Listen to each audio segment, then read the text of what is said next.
This is Goss's Garage with Pat Goss, co-host of PBS's Motor Week.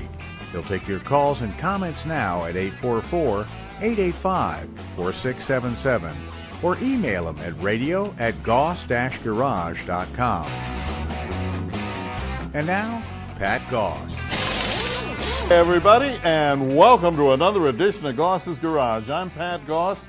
If you would like to talk about anything that deals with automobiles, give me a call, 844-885-4677. That's 844-885-GOSS, 4677.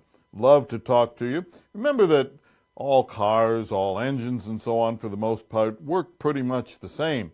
So we can discuss just about anything at all. And if I don't know the answers, hey, I do know where to find the answers, and we can more than likely help you out.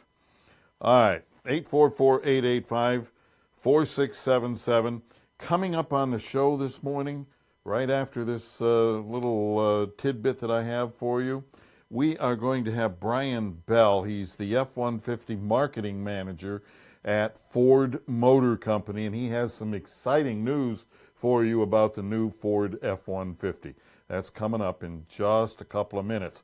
Now, if you live in a part of the world where they put salt on the roads in the winter, you might have to do some serious spring cleaning in a few weeks. But that cleaning may be different and for different reasons than you think. In other words, it involves more than a quick trip through a car wash. Here are some things that may surprise you about road salt. First myth is that salt by itself damages paint. Only true in a very limited way. If you follow a salt spreader or another vehicle too closely, the hard salt crystals can be thrown up with enough force to chip your paint. Other than that, salt needs some other things to damage your car. First is it needs a wet place to hide. So those stone chips and, yes, salt chips in your paint often provide that place. Now, if you don't seal chips in your paint, salt can get under the edge of the paint around the chip, and every time it rains, the salt gets wet. And wet salt is active salt. In other words, the moisture causes the salt to eat into the metal under the paint, and before long, you have a blister in the paint around the chip. Let it go long enough, and you have a rust hole in the metal and a major repair. Now, when you get paint chips, at least seal them with clear touch-up paint from your auto parts store. No place for salt to collect if the edges of the chip are sealed, and no salt means no corrosion blisters. Another misconception is that the gloppy wet salt is what does the most damage. But that may not be right, because wet, salty water only gets into places where water can reach, which is somewhat limited. The real problem comes from salt dust. Now, you've seen it.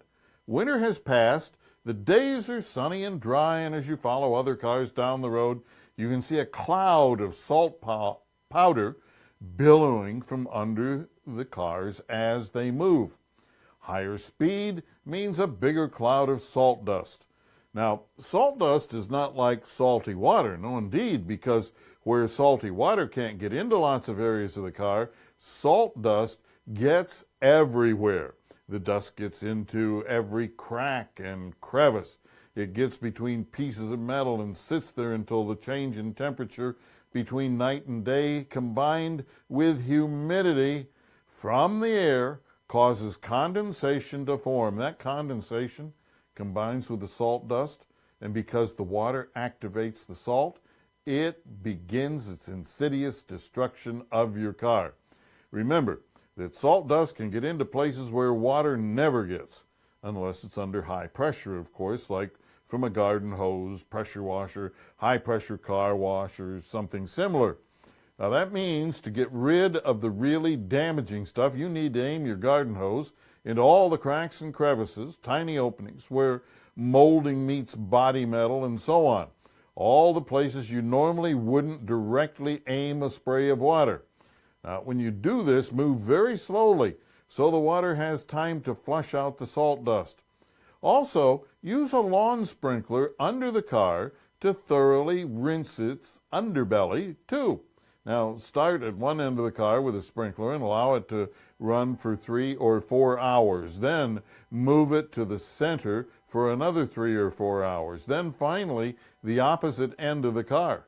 Thoroughly flushing every nook and cranny of your car will help eliminate corrosion caused by salt, salt brine, and salt dust. So those are some of the things that you can do to help minimize the damage from salt. This business of, I got to go to the car wash well, that helps. There's no question about it helping, and it makes the car look better, but there are no direct streams of water being aimed at various parts of the car. You know, lots of times we see cars that come in, and we really, here in Maryland, don't have, for the most part, a huge rust problem with cars unless you live near the water on the shore or something like that. But what we see is, because they have started in the last few years being proactive, you know, they had a couple of scenarios where they didn't treat the roads early enough, and we had some really gigantic traffic jams and stuff as a result of it. So now they're very proactive. And the first thing they do, if there's even a hint of being some sloppy stuff, freezing rain, or maybe a dusting of snow or something like that, they put down a pre-treatment chemical. And this stuff is, I don't actually know what it is, but I know that it's treated in such a manner that it sticks to the road and helps the salt do its job and so on. Well, that stuff, first, if it sticks to the road, it also sticks to your car when your tires churn it up and spray it up under the car, so you have to get rid of that. The other thing is that they have started just loading the roads with salt, so we may not even see one snowflake or one freezing drop of rain or anything like that, yet we may have just tons of salt everywhere. So we're seeing more of an issue than we used to, but it's interesting that if you stop and think about it, the way that older cars rusted usually was behind the rear wheels. Well, on modern cars, behind the rear wheels, we don't have anything to rust. Not that you can see anyway. There may be behind the bumper, but if you stop and think about it, the bumper of a car these days wraps around the sides all the way up to the rear wheels. And that bumper is made out of plastic and it doesn't rust. So if there's going to be any rust back there, it's going to be up underneath the car where you can't see it. The other thing that we see is that places like between the fender and the cowl panel. Now, you know where your windshield wipers are. On some cars, there are there's a metal panel in there, and where it meets up against the fenders, there's a nice, neat seam there. There's a crack where they fit together, and this salt dust gets down in there, and it just sits there. And with the water, of course, it's activated, and it causes rust blisters along those seams. So we're seeing different things like that. And remember that cars today are very different than they used to be, so you may have to look to see where all this stuff collects. It takes salt, it takes dirt, it takes something and water, and usually two pieces of metal or metal and plastic that are very close together where this stuff can sit in there, fill that crevice, and then when it rains or when you wash the car, it gets wet, and it works from the inside out. Rust normally doesn't occur from the outside in. It occurs from the inside out. Keep that in mind. All right, as I promised you, we have some great new information for you. And joining us to tell us about it is Mr. Brian Bell, the F-150 Marketing Manager at Ford Motor Company. Brian, welcome to Goss's Garage. Well, Pat, thank you so much for having me on the air. I really appreciate it this morning. Absolutely. Hey, we haven't talked in a while, but I understand, this little bird flew in and told me that you have something really amazing coming down the pipeline very shortly.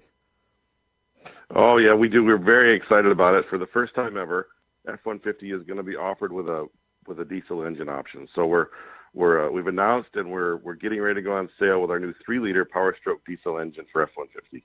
You know, that's something that, as long as I can remember, I like to have a truck. I usually have one that I use in my repair shops and stuff like that. But I really don't have a need for a 250 or 350 or bigger truck. And I've always wanted, and I love diesels, and I always wanted to have a 150 with a diesel.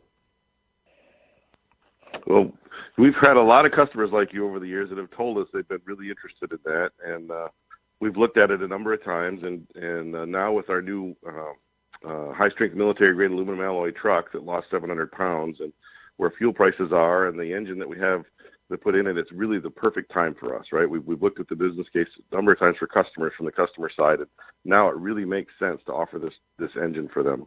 All right, now tell me a little bit about the engines. A V6, right? Yep, it's a 3-liter V6. It'll have 250 horsepower, 440 foot-pounds of torque. You get that torque at 1,750 RPMs, right? Whoa. So it's got that great low-end diesel punch, right? Right off the bat, you're going to get that load moving. So we're really, really solid that way. It'll have a towing capacity of 11,400 pounds, so it can handle any trailer that you're going to want to put behind it, really, to get the job done. And our payload's over 2,000 pounds. So really capable, really strong motor, that diesel low-end torque. That's the reason people like diesel. They love that low-end torque. They love that fuel economy while using the truck for towing and hauling, right? That's where diesels really shine, is that fuel while working. And along that fuel economy number, we're expecting this engine. It's not tested yet with the EPA, but when they get done, we're expecting the EPA highway mile per gallon to be 30 miles per gallon. So really great story for customers. 30 miles per gallon on a full-size pickup. That's amazing.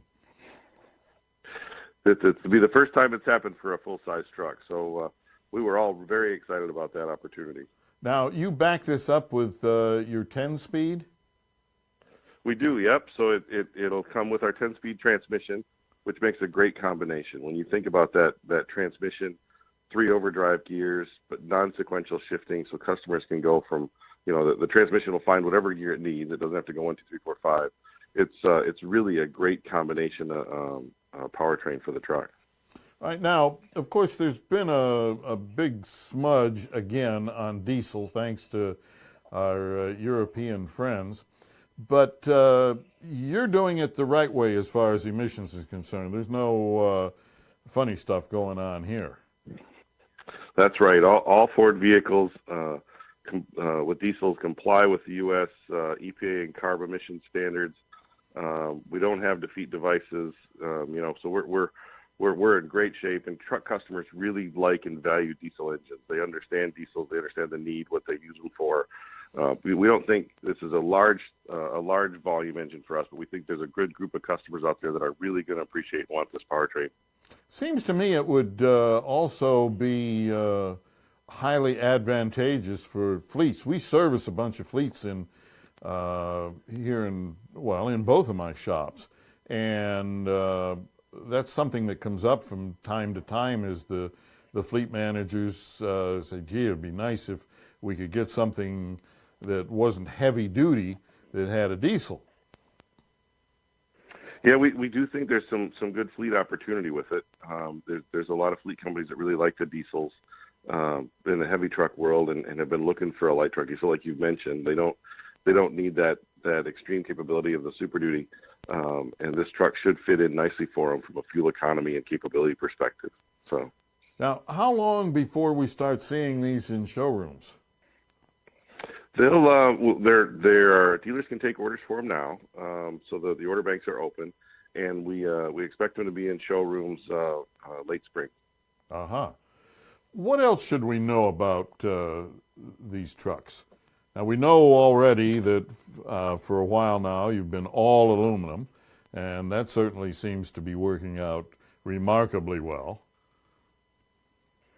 Sure. Oh, yeah. When we switched to all aluminum in 2015, that high-strength military-grade aluminum alloy body and high-strength steel frame became such a great combination for us, taking about 700 pounds of weight out. It's really allowed us to do, we've been able to give customers more towing and more payload by taking the weight out of the vehicle. You could put it into capability. We've given them better driving characteristics, right? Vehicles accelerate faster, stop quicker, they handle better, and at the same time they get better fuel economy. So it's really been, that was groundbreaking for us when we did that in 2015, and it's worked out fantastic, right? We've got millions of these trucks on the road. Customers are loving them. And then coming in 2018, we did a bunch of new updates for the trucks that have been out a couple of months now, right? We put an all-new base engine in. We've enhanced our 270 EcoBoost and our 5-liter to give them more torque, more horsepower, better fuel economy. And so we really continue to push the envelope and continue to improve the truck for our customers. Now, the thing that amazes me is, a lot of people think of a truck and they think of something completely utilitarian, but your up-level trucks are like a luxury car. So it's amazing. Well, we offer trucks from a traditional work truck that has manual windows and no power locks and a vinyl seat, all the way up to a premium luxury vehicle in our Platinums and Limiteds and King Ranches with the highest grade leathers and all the type of equipment a customer will be looking for, like heated, cooled, and massaging seats and adaptive cruise control with pedestrian detection, things like that. So we really span the gamut. And what we've found over the years is that there's a lot of customers. Everybody that buys a truck needs a truck. They need it for towing or hauling. There's something, they may not do it every day, but they need a truck. But there's just a wide variety of what customers are really looking for, right? There's luxury customers who need a truck. There's work customers who need a truck. There's like my truck in the middle, the XLT is fantastic, right? The person who just needs a vehicle that will tow and haul their boat or their camper or their utility trailer a few times a month maybe, but still get them back and forth to work with great fuel economy and have room for their family. They've really turned into the I'm the F-150 marketing guy, so I'm a little biased, but to me it's the perfect vehicle.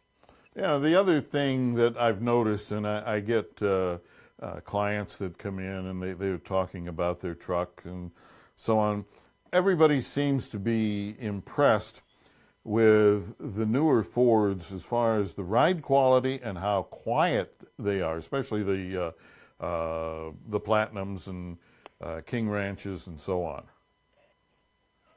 Well, again, when you're making these are truly, luxury type vehicles for customers that want luxury vehicles. You've got to have those luxury standards in there, right? They've got to be quiet and comfortable. But you'll also see that we migrate that down in our lineup, right? All of our vehicles have that same kind of technology and sound deadening available in them. Okay. Well, Brian, I certainly want to thank you for joining us this morning. Where can people go to get more information, especially about the diesel? Well, you can find the diesel and all other information on the F-150 at Ford.com. Ford.com. All right. Well, wishing you great success with that new engine. I'm sure it'll be a success. And as I say, I thank you very much for joining us. Pat, so I really appreciate you having me on this morning and giving me a chance to talk about the F-150 and our new diesel.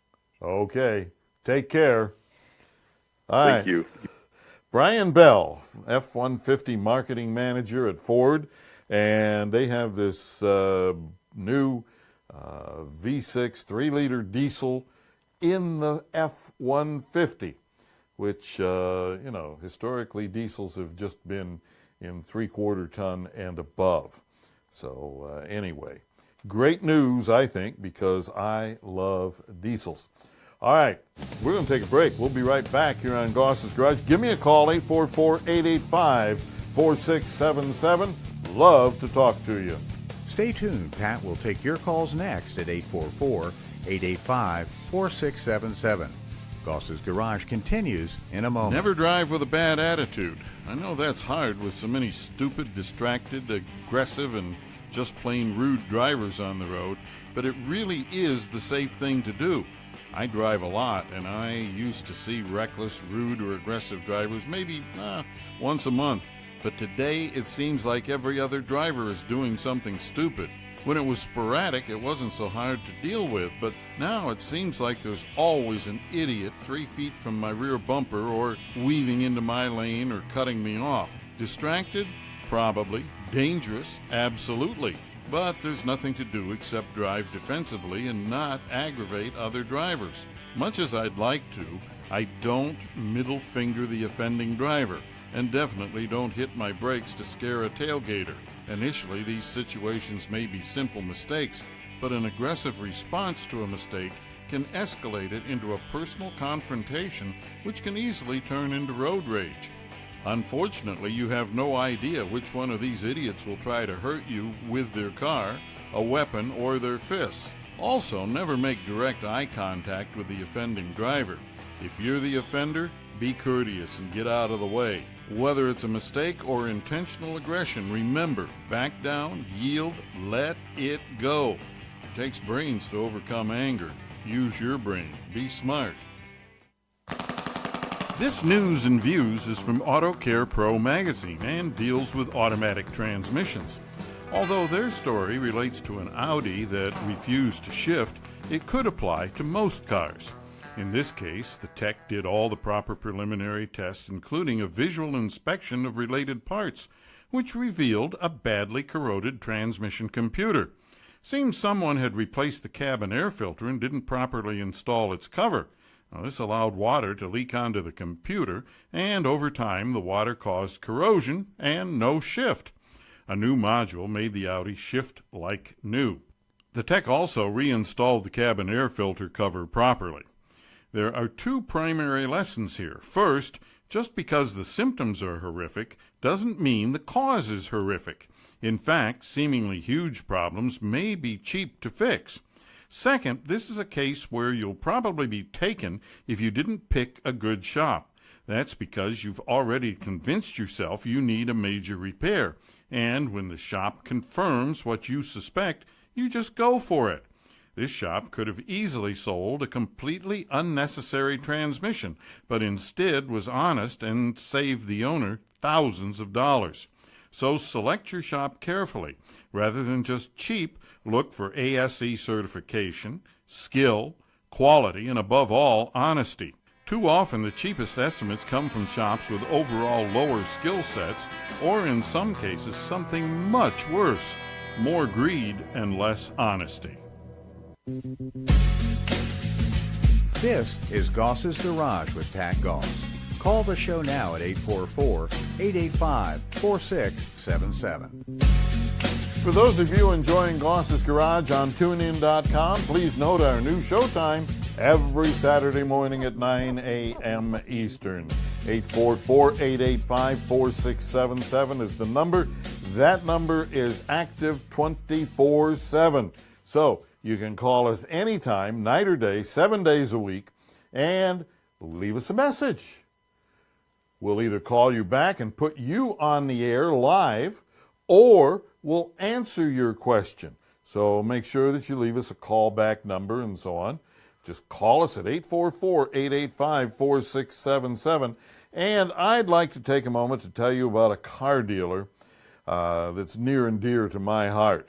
Mercedes-Benz of Annapolis. Now, I've bought over 20 cars from them, but above and beyond that, there is one very special salesman I always deal with. His name is Wayne Discus, and I would highly suggest you contact him if you're looking for a new Mercedes or a used car. They handle all sorts of used cars. He can handle local and national sales, too. Check out Mercedes-Benz of Annapolis at mercedesofannapolis.com and meet Wayne Discus. Hey, be sure to tell Wayne Pat Goss sent you. It's mercedesofannapolis.com. All right. Now, in addition to Mercedes-Benz of Annapolis, We have some interesting questions here. One is, let's see, who is this from? Well, I don't know. Arrow. All right. This person has a 2016, let's see if we can find it here. I think it's a 2016 Ford Edge. Anyway, it's a 16 Ford. And he wanted to put some product in the fuel tank, a fuel system treatment into the fuel tank. And this Ford, like all Fords, most late model Jeeps, some other cars too, has a capless fuel filler. So in other words, you open the door and there's no fuel cap there. There's just this flapper down in the filler neck, and you push the nozzle to the gas pump down in there, and it opens up a couple of flaps, because you have to remember that these things have to be airtight. So they've got redundancies down in there to keep it airtight. So the fuel nozzle goes down in there quite a ways. It opens these things up, and you can put fuel in. Well, he wanted to put this fuel additive in, and it comes in one of those handy long spout pour bottles. Puts it in, won't go in, spills all over the place. So he tried using a funnel. The funnel didn't help. What does he do? He said, I don't know what to do. And he was talking about maybe trying to make something and so on. Well, hey, Arrow, open your owner's manual. You know, it's amazing what you find in owner's manuals. Open your owner's manual, and in there, you will find an explanation of how this system works and what you're supposed to do and what you're not supposed to do. And you will also find the location of the special funnel that comes with the car. All of these cars that have capless fuel filler systems have either a black or white plastic funnel, usually mounted someplace on or near the spare tire. And these things are designed so they fit down in there much like the nozzle on the gas pump at the service station.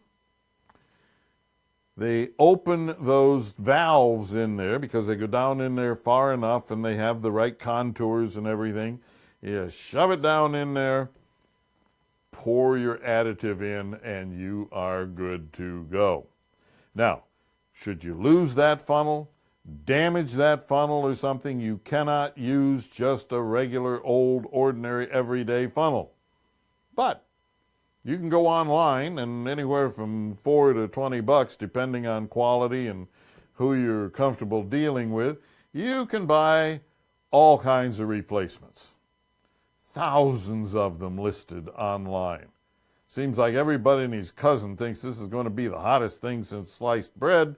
So everybody that sells auto parts and accessories and so on, everybody offers one of these capless fuel funnels. So, that's the way that one goes. All right, let's do one more here before we go to break. I have a 2002 Ford Escort ZX2, and I'm having problems with both the driver and passenger side door latches. Both doors are not fully latching with a normal pull on the door handle to close them. The doors just catch the secondary latch, and the dome light stays on. You have to literally slam the door shut for them to fully latch. I started having this problem a few years ago. A few years ago. I mean, I'd let it go a while. I wouldn't rush into it like this. It's only been a few years, for crying out loud. Do you recommend any tricks that can fix this problem? If I were to take it to a shop or dealer, how much would this cost to get fixed, roughly? Thank you for your time and suggestions. Best regards, Michael. Well, Michael, there are known problems with many Ford door latches. There is a part in the latch that corrodes and binds, preventing proper latching, or in some case it will allow the door to unlatch when you go around a corner. That's scary. Better be buckled in for that one. Most 4- and 5-door models are recalled for this on the rear doors, but nothing so far on the front doors or 2-door cars. Now, in the shop, we've had good luck spraying the latches with products like WD-40, then coating them with grease to prevent further corrosion. Might be worth a try. All right, now, the other thing is, are the doors not latching, or is it simply that the dome light won't go out?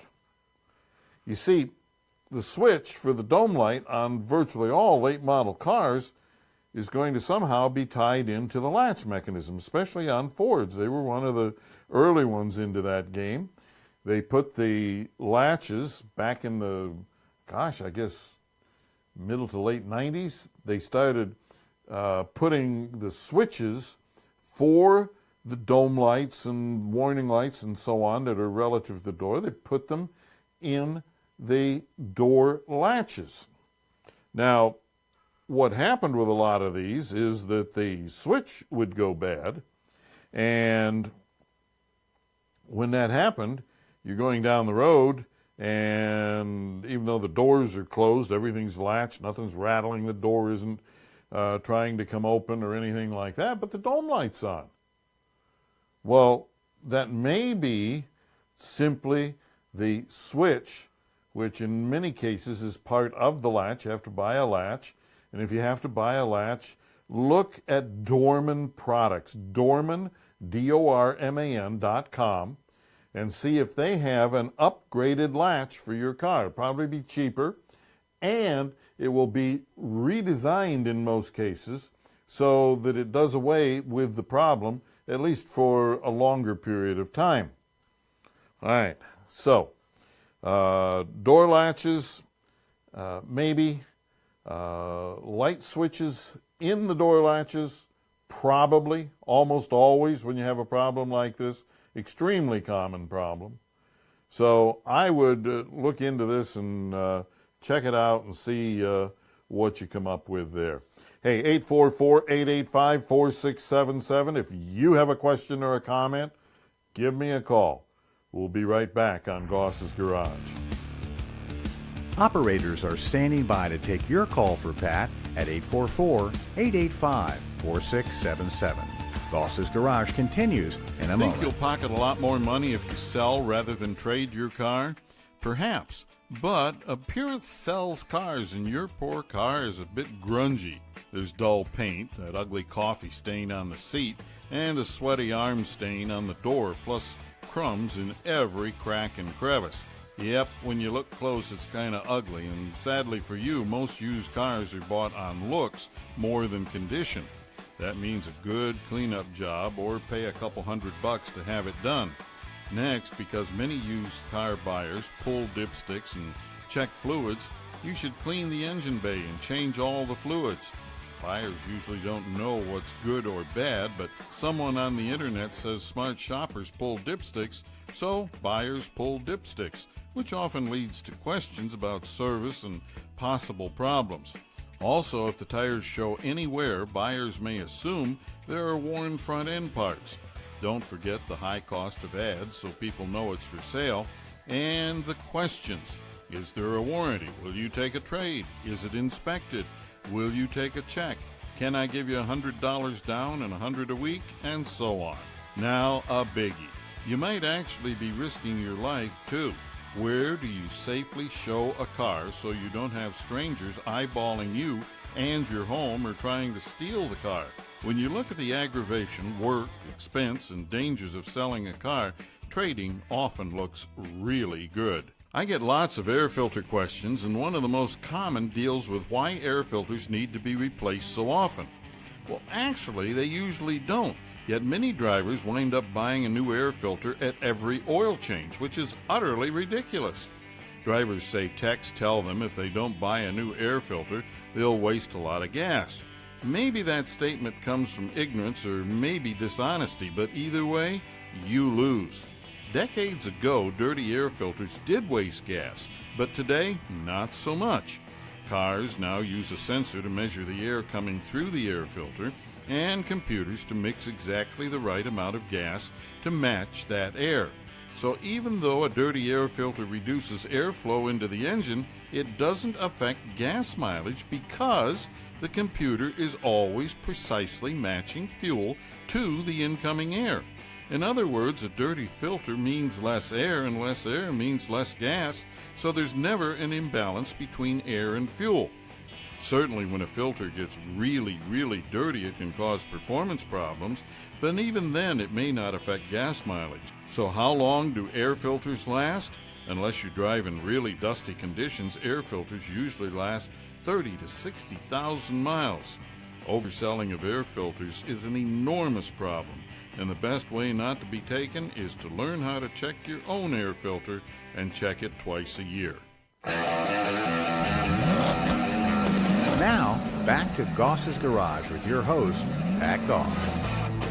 All right, 844-885-4677. If you have a question or comment, please subscribe to Goss's Garage on YouTube.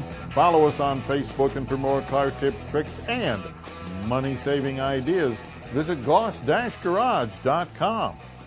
Roy, he wants to know, he says, I'm about due for Subaru's 30,000-mile scheduled service for my 2016 Subaru Forester. I'm stressing over how important that expensive service is. How much of what is on their list is routine checks a good shop should do when you bring the car in? If it's less expensive at a non-dealer shop, and what your thoughts and recommendations are for a 30,000-mile service on a 2016 Subaru. I appreciate your advice or information. All right, Roy, let's take this. How much of what is on that list is routine checks a good shop should do when you bring the car in? All right, say you bring your car into one of my shops. You want the oil changed. Now, when we do an oil change, we're going to check all of the lights on the car. We're going to make sure that everything works the way it's supposed to. We're going to check the wipers. We're going to raise the car up in the air. We're going to check the tires. We're going to look at the condition of the tires, the wear patterns, and so on. If you're due for a tire rotation, we're going to give you a discounted rate on the tire rotation because the car is already in the air to get the oil changed.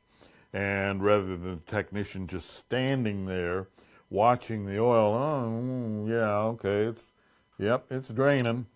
All right, rather than just standing there watching the oil drain, the technician can make some money, because we're going to discount it, some money by rotating your tires while he's waiting for the oil to change, to drain. So we're also going to check the coolant.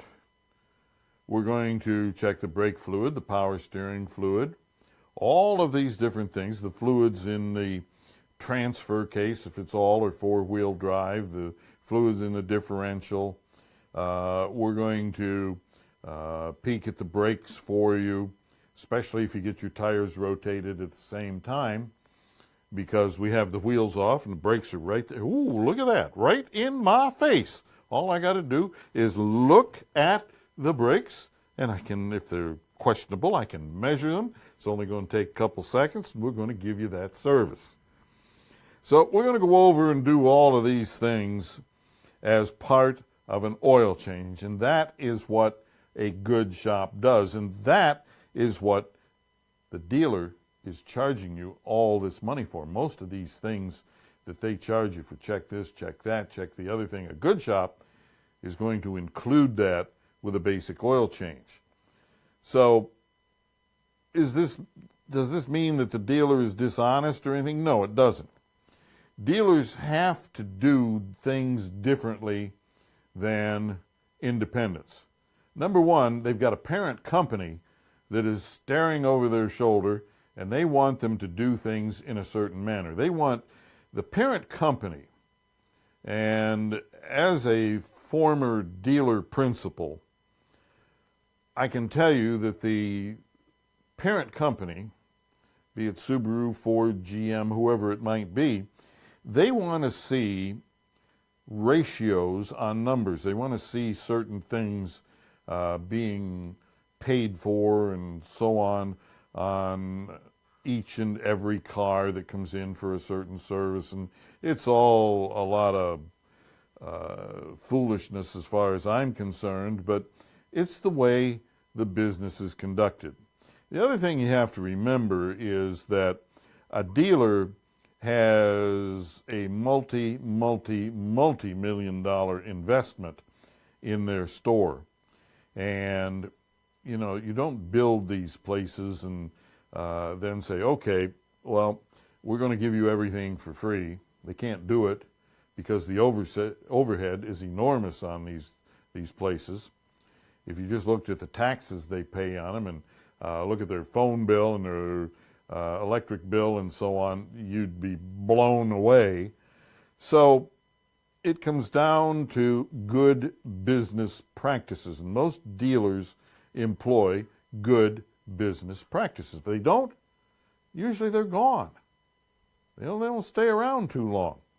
So they have to pay their overhead and all of this. So they're not being dishonest. They're just being good business people. But you can be a smart consumer by shopping and finding an independent shop that does good quality work, doesn't have the overhead the dealer does, but does the work, gives you some of these things as a plus.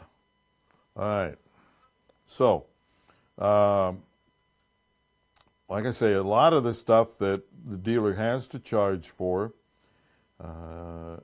in a good independent shop will be free. All right, what's next? If it's less expensive at a non-dealer shop, well, we really addressed that. Yes, typically it is, but just make sure that you're not going to someplace, even a dealer may have a quick service lane, and the quick service lane is not the same as a full service lane. See, full service on an oil change and so on gets all these checks. Quick service, usually the lift that raises the car is different. It's similar to what we do front end alignments on. The wheels are on the ground so you can drive up on it, or it's a pit in the ground and you just drive over it. Well, that means that you can't raise the wheels off the ground or anything. You might be able to, but it's not necessary and it's not convenient to do that. It's all geared toward draining oil, refilling oil, changing filters, stuff like that. So consequently, checking brakes, not so much. You can't really see all that well looking through the wheel. You can see some, but it's not as good as full service where the car is up in the air, the wheels are hanging down. You can't check suspension parts and so on like we do because the car is loaded. You can't shake the wheel from side to side and those sorts of things to look for free play in the steering linkage and so on. So you don't want the quick lube lane for one of these major checks like a 30,000 mile check because it's going to be very difficult for them to do it on that type of lift and within the time constraints that the technician is allowed to do one of their quick lube services. Nothing wrong with quick lubes, but at least twice a year you should go through full service. so that you get all of these things checked. Remember that it always, always, always costs less to be preemptive. Do the fix, find it, fix it before it breaks. When it breaks, it's going to cost more money. So that's why it's good to have these checkups. It's just like the human body. Think about it. How do you want to do this? You want to go in and get periodic health checkups, see how you're doing. If something is not in line, do you want to do something to correct it? Maybe take a pill, take a shot, something like that. Go to treatment. Or do you want to wait till you have the heart attack and you're on the gurney, in the back of the ambulance, headed to the emergency room, hoping you're going to live? See, to me, proactive makes sense. It's cheaper. It doesn't disturb your life as much. Now, you know what I'm saying. All right. What are my thoughts and recommendations for a 30,000-mile service on a 2016 Subaru? It's pretty much routine. The things that you check on just about any car at around that mileage, they're going to be pretty much the same. You're going to check all of these things, the lights and all the different fluids, and you're going to look at the condition of the fluids and so on. You're going to look at the tires, the brakes, the exhaust system. You're generally going to go over the car and look at just about anything that is a wear part. So should take probably the better part of an hour to do one of these services if you're conscientious about what you're doing. And that also will include an oil change and a fresh filter. All right, we have a question about a filter coming up, but first, 844-885-4677. Goss's Garage will be right back. Stay tuned. Pat will take your calls next at 844-885-4677. That's 844-885-GOSS. Goss's Garage continues in a moment.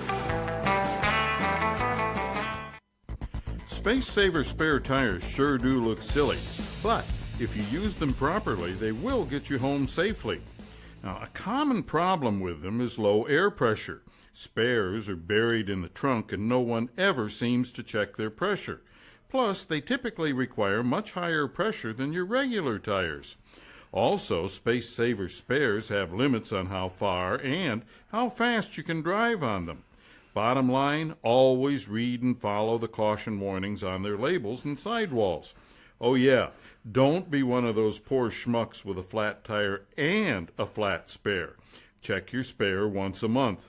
While checking the spare, look at the jack handle, and the lug wrench to be sure everything is there and in working order.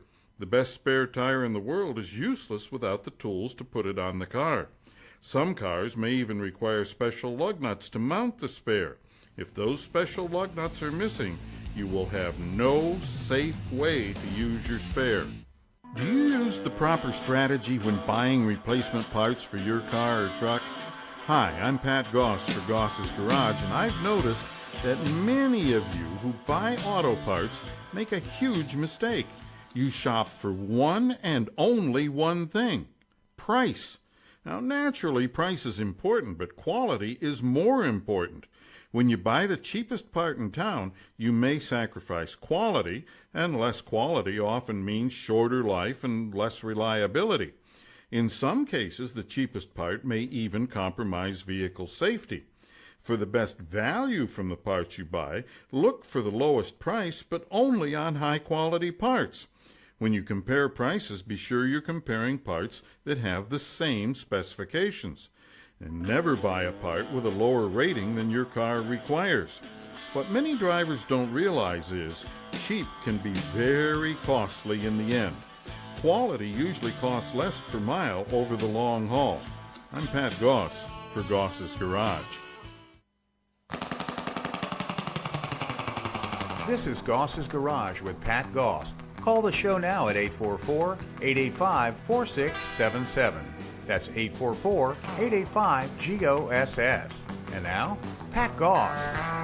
Hey, our lovely announcer guy there, that handsome debonair fellow who also does other jobs here on the show, sitting over there through the window. I can see him in his tuxedo. He looks kind of like a penguin sitting there. Anyway, mark that number down, 844-885-4677, and give us a call 24/7. Also, for those enjoying Goss's Garage on TuneIn.com, please note our new showtime every Saturday morning at 9 a.m. Eastern. So, speaking of phone calls, we have Chris from Silver Spring with the Ford Focus 2008.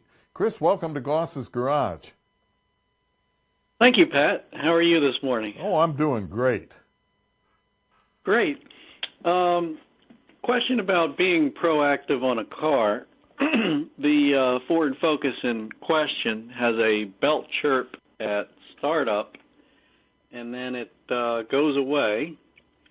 Usually when the car is warm and it's started, it doesn't chirp at all.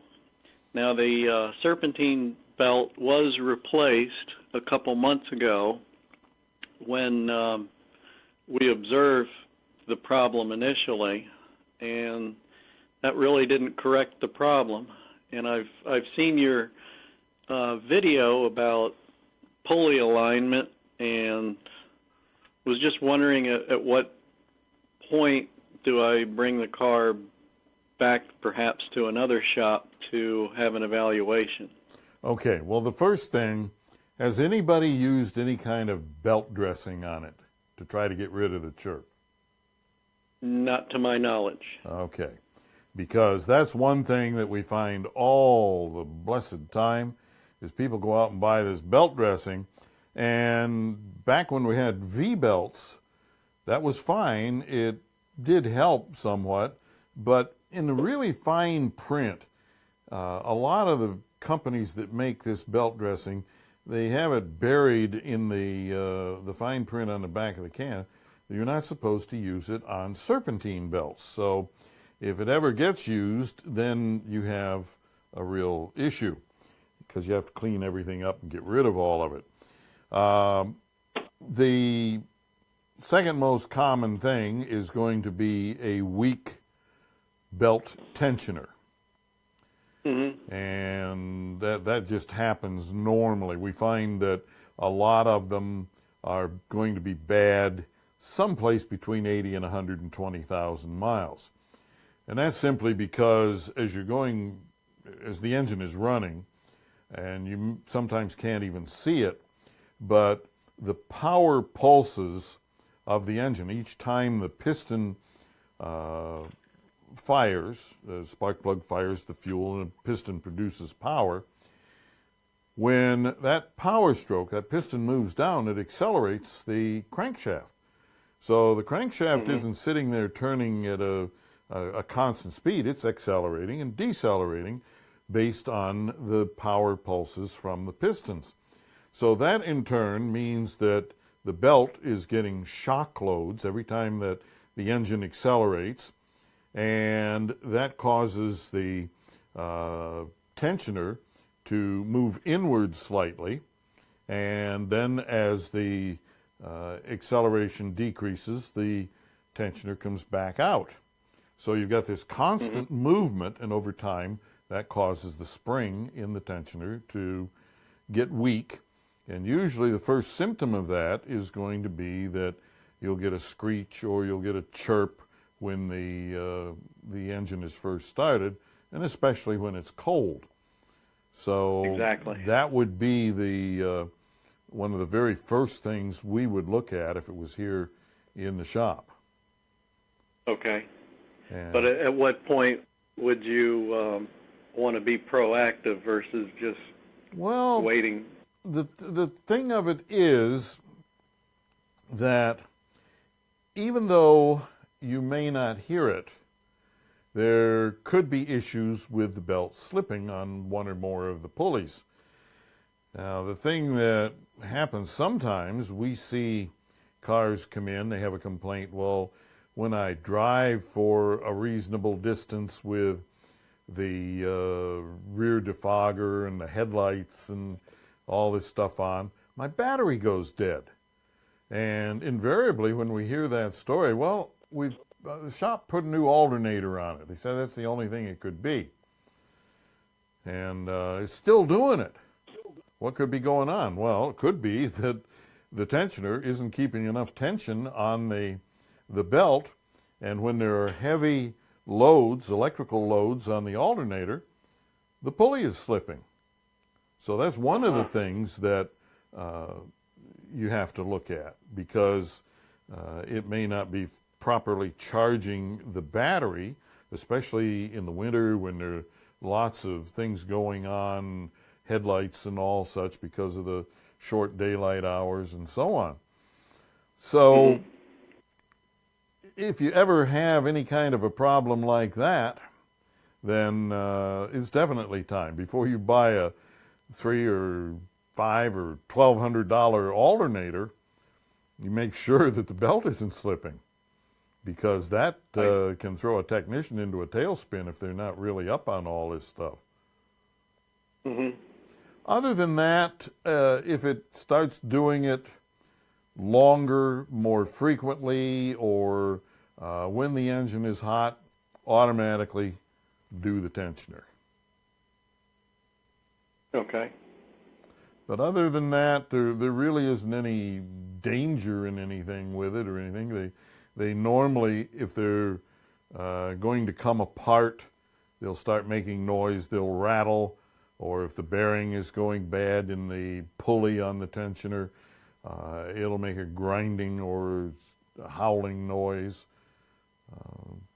But, really, unless you are really, really diehard as far as avoiding work, we rarely see a car come in where the tensioner has completely failed and come apart, because before they come apart, they make so much noise that any civilized human being would shut the engine off and never drive it to that point.